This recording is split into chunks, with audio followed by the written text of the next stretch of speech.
F'Settembru, il-prezzijiet tal-fuel molewx biss f'Malta fost il-pajjiżi kollha tal-Unjoni Ewropea. Dan joħroġ minn statistika maħruġa mill-Uffiċċju tal-Istatistika tal-Unjoni Ewropea, il-Eurostat. Fil-fatt tabella pubblikata mill-Eurostat turi kif kull stat membru rreġistra żieda fil-prezz tal-fuel iżda mhux Malta.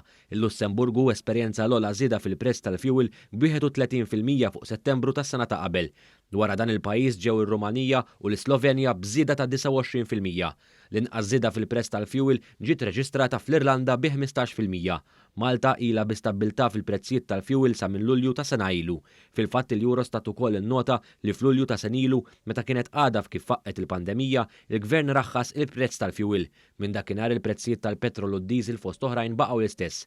Bejn l-2008 u l-2013 fi żmien il-Gvern ta' Gonzi Pien, il-prezz tal-fuel f'pajjiżna ogħla ferm b'aktar mill-Ewropa anke jekk kulħadd kien f'baħar wieħed jaffaċċja il-kriżi taż-żejt. Fil-fatt f'Malta il-prezz tal-petrol żdied b'39 ċenteżmu u tad-diesel ogħla b'36 ċenteżmu, 15% iżjed mill-medja Ewropea f'dak li għandu x'jaqsam mal-prezz tal-petrol u 18% iżjed mill-medja Ewropea fejn għandu x'jaqsam il-prezz tad-diesel.